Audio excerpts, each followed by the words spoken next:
Welcome to my review of a certified classic LEGO Star Wars set in the 2005 General Grievous Chase. It's set number 7255 with 111 pieces, and its original retail price was $20. Adjusted for inflation in today's money, that's about $33. However, if you really want this one sealed in box, it's going to cost you somewhere near $400. This one has definitely skyrocketed. The box art on this is, of course, absolutely beautiful. That Revenge of the Sith key art never misses, and then it does a great job showing off BEAUTIFULLLL with Grievous on his wheel bike and the Boga in hot pursuit. One side of the box highlights the functionality you'll see with General Grievous, and the other side of the box tells you not to let little children near this thing. The back of the box is also on a heater, highlighting a few other Revenge of the Sith sets, which you can find reviews of on my channel. You've also got the alternate builds, which you won't find reviews of on my channel, but dang, these are really cool to see. Very unique builds, definitely because of the uniqueness of this set and the parts in it. They definitely were able to do some pretty wild stuff there. And then it's also going to highlight the functionality of that General Grievous wheel bike. What an amazing box, absolutely beautiful, and it really does pain me, but I do have to cut this one open. Pulling out the contents, you're going to find a standard LEGO Star Wars instruction manual, though it does have some pretty cool advertisements in it. And you also have 5 parts in this set that just aren't in bags, just the big bulky parts, pretty cool. And then 3 bags that aren't numbered. Obviously going to be an easy build. Let's take a look at the minifigs. Now we've got 2 of them in this set with General Grievous and Obi-Wan Kenobi, but if I could go back in time and add a 3rd minifig to the set, I would add a classic LEGO Star Wars Magna Guard minifig. It's one of those I always felt was missing from the original lineup of Revenge of the Sith characters, and it really would have fit well in this set as an additional bad guy for Obi-Wan to fight. I really wish they had included that here. It would have been super awesome to get that original style Magna Guard as an actual figure, but yeah, we never ended up seeing him. Anyway, let's move into the actual minifigs in the set, starting with Obi-Wan Kenobi. He's the standard 2005 Revenge of the Sith Obi-Wan Kenobi. Nothing exciting or special about this particular figure in this particular set. He looks nice and exudes that classic LEGO Star Wars aura. Obviously no second face on this one. Detail is limited, but still there where you need it. So Obi-Wan Kenobi. The real cool one here though is General Grievous, and this is actually a unique variant to the General Grievous Chase set because of the cape. We did see this same Grievous in the General Grievous Starfighter in 2007, but it didn't include the cape because he had to sit down in the cockpit. Therefore, the cape, which came in this very nice box, is particularly expensive and sought after by collectors such as myself. This is a beautiful cape, especially fresh out of the box. It's two-toned with one side being maroon and the other side being gray, and it's also printed on the back with that extra detail that you see in the movie. Like, fantastic stuff for a $20 set in 2005. Now, on top of the cape at the time, they made a new and unique head and body mold. The head is, of course, detachable, and it actually can attach onto normal LEGO Star Wars torsos because it's not actually like a battle droid head with a clip. It's like a normal LEGO minifig head, kind of cool in that way. And then the body itself actually allows for the attachment of battle droid parts, so they reused the battle droid legs in white and battle droid arms in white as well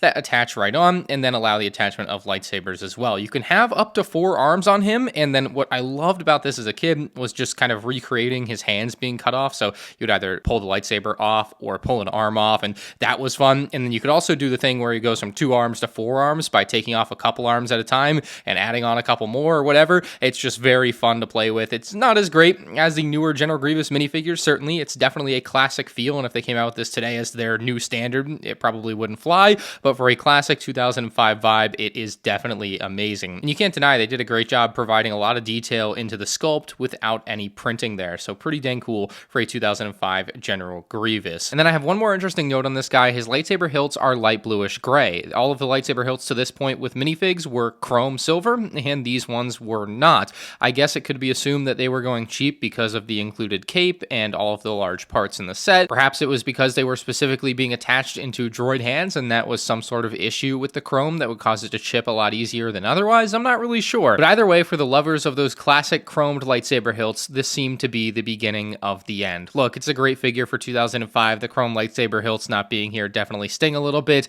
but everything else about it is very cool. That's the figures. Yeah, definitely just missing a Magna Guard here, but overall for a $20 set in 2005, can't complain too much. Build-wise, we're going to kick things off with the Boga here, and it certainly bears a passing resemblance to what we see in Revenge of the Sith. It is, however, devoid of the color blue, which is fairly prominent on the animal in the movie, so like that's one thing I do wish this had, was those hints of blue along the top with its feathers. Would have been nice, but otherwise, for a very basic version of a Boga, it gets the job done. You know, I'll give it that, I suppose. The head is the unique sculpted piece in this particular case, and it does look particularly good. I definitely think it needed some printing, though, to add some color or some detail for the eyes. Like, you can see there's just a lot of stuff on this that's done in a very simplistic way. It's like a prototype version of a head mold to me. Like, that's what it feels like, super unfinished feeling. That's some things for LEGO Star Wars in the early days, though. The tail's another part that I think is very odd on the Boga. Its final third is in gray versus the 2/3 here being in green, and it's not because in the movie it's gray. Like, it's really supposed to be green all throughout with some like blue feathering or something on top. So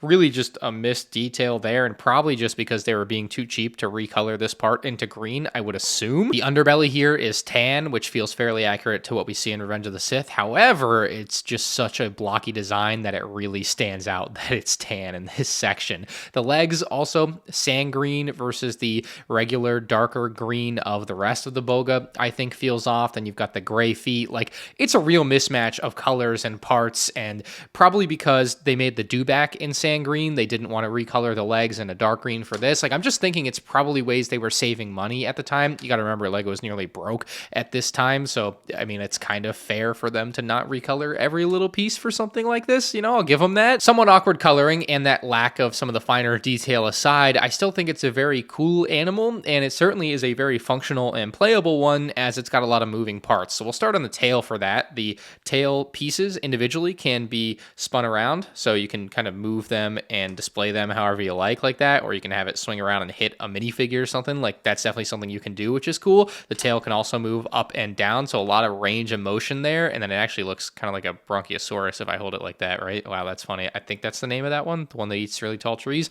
Anyway, that's pretty cool. A lot of posability for the tail. The legs are also posable, although, I mean, like, yeah, why? Like, who cares? Like, whatever, I don't care. So, I mean, yeah, obviously in modern day, they would do a lot better with that. Also, yeah, these fall off super easily. Like, if you just push them the wrong way, they come off. So that's another issue I take with the way that this is designed as a playset, is just how easy these legs can come off. They can be nice and posable, and they can also just fall right off of your character like that and get lost or just broken, whatever, who knows. The head, I think, is a bit more interesting for its posability. It can be moved down closer to Obi-Wan, and you can also spin it a little bit, so you get actually a little bit of life out of this guy. It definitely helps to make the character not feel as rigid. Obviously, it doesn't stay on its little side axis, unfortunately, so you can't have it hold in this like inquisitive view, but it does still have that nice bit of range of motion that adds to play, I would say. But it's generally made to just move up and down. I mean, you can see with the way that it's molded, it's clearly not really supposed to turn. It's really supposed to just go up and down. It just so happens that it can turn, and I've always enjoyed that, especially when I was younger, being able to turn that just a little bit. So the other big feature on him, of course, is the ability to sit a minifigure on top with those 4 studs there. You've also got the reins here for Obi-Wan to hold on to, so let's try this out. Very luckily, there's not much obstructing Obi-Wan's cape at the back, so it's very easy for it to just lay back there and not get destroyed or anything, and obviously it also allows them to include the cape, but otherwise, if there was more going on back here, they would not have been able to include that cape. It's also a very rigid cape. I didn't mention that during the minifig section, but you can see just pushing it down slightly there, it kind of holds that shape, and then it'll pop back out. So very rigid, tough, sandpapery almost cape on Obi-Wan. So yeah, it's definitely going to stay in that position. Anyway, yeah, it looks quite cool there, and then the reins themselves are actually attached to the clip, so you can take them off the clip, and then we can attach it into his hand, hopefully, maybe. Yeah, can we? There we go. So you can actually be controlling the Boga, which I think is a really nice added little play feature thing. Like, it definitely adds to that creative, imaginative fun of Obi-Wan actually pulling on the reins to control the Boga. And yeah, these are rubbery pieces as well, so you can see they've got a lot of give and take to them. You don't have to worry about them like breaking or anything, so not a problem there. They work very well, and it definitely is one of the cooler parts about this, I'd say. Now, reflecting on the Boga as its own standalone animal within this set, it has clearly not aged very well. It is clearly only loved because of nostalgia. There is nothing about this, maybe besides the sculpt of the head, that I would say is like, oh, wow, that's still very cool. Like, the rest of it is just, okay, yep, it's 2005. This is basically classic Lego dinosaur builds, but for Star Wars, and that's all it is. So I don't think too highly of this as a build these days, but nostalgically, it's cool. It's fun. It's the only version we've ever gotten. Really hope to see a new version someday, but yeah, that day seems to be very far away if it ever does come. But yeah, the Boga, it's all right. And that's probably being a little too kind there, but nostalgia bias. Now we've also got the General Grievous wheel bike here, and I will say this has definitely been surpassed by the 2014 version of this build. It's just far better. However, this one has aged much better than the BOGA within this set. Like, this still looks pretty decent to me. It still really does a great job of capturing the idea of the wheel bike, and it's got these large printed pieces which look phenomenal. You can see, yeah, a little preview of one of the features there, but they look great too with like the teeth and everything, just fantastic. Anyway, let's start on this side, furthest from Grievous's chair. You got a couple of guns. That's really cool. A couple blasters. Obviously no functionality here. They weren't really doing things like flick fire missiles or stud shooters or whatever. They kept it real simple, and as per the instructions, the slight like inward tilt of them does look very nice. Like, that adds a nice little bit of depth to the build, I'd say. You've got the legs and feet. The feet are a great part usage. This is actually like the Lego jackhammer piece from like Lego City, and they used it for the feet on this. Like, that's incredibly creative stuff there, and it works really well because it actually gives the feet like a real claw feel, kind of like they have in the movie, I think. Like, that's nice, but it really is that simple. It's the foot and then the entire leg piece leading into the ball joint back up into the gun. I mean, it's a very simple build. It's so few pieces. I mean, the entire set again is just 111 pieces, so it doesn't surprise you when you see things like this, the entire leg assembly made out of like 3-4 pieces, whatever. Like, pretty crazy. Right in the middle, there are a couple more blasters, and I feel like I forgot those existed there. Like, if you had asked me if there were blasters in the middle on the 2005 set without me like looking at a picture, I would not have remembered that it had a couple more in the middle, but they definitely look nice in there. And again, just adding to that imaginative play aspect and hopefully accuracy. Maybe I should look at it. Let's see. It's kind of hard to tell, but I'm pretty sure it doesn't have extra guns in the middle. Regardless, just adding a little bit of imaginative play in there. And I guess the alternative to that in this particular case, because of the design, would be to have nothing in the middle. And I think this being empty in the middle would look horrible. So I'm glad they tried to fill it with something. Otherwise, you'd have to like get these a lot tighter, closer to each other. And then I think the design would again end up being a little bit awkward. The other side of things just has a couple more feet and legs. And then you've actually got a seat for General Grievous. So we'll throw him in there before showing the killer feature on the wheel bike. Now, placing Grievous in here, I think can be a bit awkward. You have to make sure his cape stays over the back because you definitely don't want to crease or destroy that very expensive cape piece. I'm even getting a little nervous here with it, but that cape piece also kind of obstructs the ability to push him all the way down in the seat properly. It kind of holds him out just a little bit, and it will also make him like point in different directions very oddly.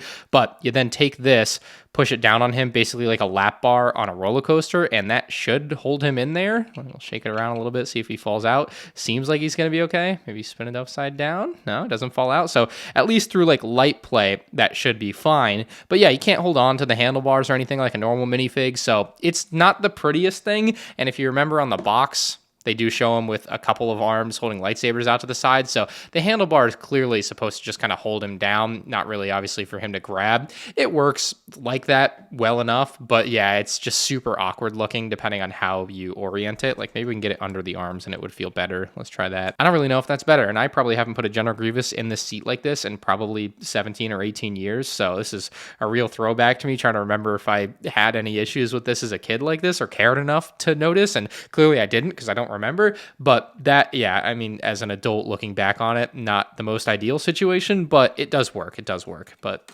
yeah, a little awkward. Regardless of how well that works, and it seems to work well enough because he doesn't fall out when I shake it. Well, until I shake it like that much, I guess. But it seems to be within reason holding him there. So we'll put him back in and load that back up. The killer feature on this, though, is the ability for it to, of course, then roll off, not into battle, but I suppose to escape Obi-Wan. And so because all of the legs are just on ball joints, you just twist them up.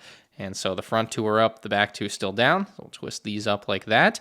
I always have a real OCD about trying to get them to be super even. So you can see the front one is pointed up higher than the back one. So I try to make it as even as possible.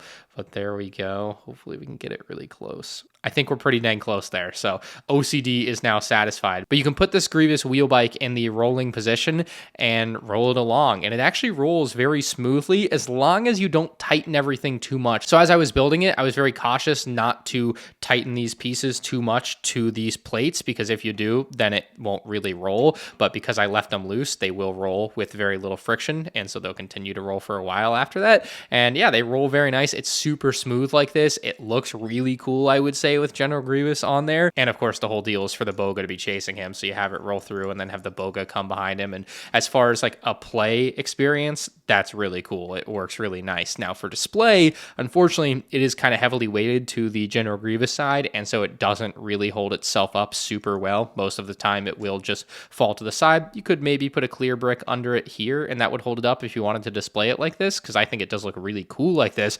But yeah, honestly though, too, because what you see in Revenge of the Sith, where there's just a bunch of them in the background on their feet, it is probably, to me, preferable to display it on its feet, but I think it can look really good either way. And I do want to give you, let's move this Grievous out of the way, one good close look at that printed panel piece. Two of them, of course, included in the set, and so it can be a bit weird to you that they are maybe facing different directions because it's the same exact print, but still, it's very cool to get printed pieces like this in a 2005 set. Like, they could have very easily just included an all, like, sand blue piece. Then again, they did include printed of the same piece, like in the Wookiee attack, not the same exact print, but the same large piece did have a print on it. I mean, they did go that extra mile in 2005 to show the detail where they couldn't necessarily build it out of parts, but could do it with a print. Like, that was very nice. So I think that piece in particular looks very cool. And I love that it's just clear through the middle. Like, it really helps sell the design of this thing being a big round wheel with legs, like really nice. So that's everything this classic General Grievous set has to offer. Looking back on it nostalgically, both as a fan now and a fan then, it's a fantastic one to have owned. And I'm so glad to be able to have opened a brand new sealed one here today and relive that just childhood, basically. It's just so cool to have this again. As a collector, the obvious draw is definitely that General Grievous with a cape. I don't think this is worth $400 though on the aftermarket. It is insane how much some of these classic sets have gone up in value. There's nothing you or I can really do to lower them. They just are expensive. But yeah, if you're looking to buy one of these, I think used is definitely going to be your best route. But when you do get it used, that cape might not come in the best of conditions. I've seen some pretty beat up capes on these classic Grievouses from 2005. So that's the one downside I would say with buying used on this set. But anyway, let me know your thoughts on this one down in the comments section below. Leave a like if you enjoyed, and you can check out more LEGO Star Wars 2005 set reviews on the end screen now.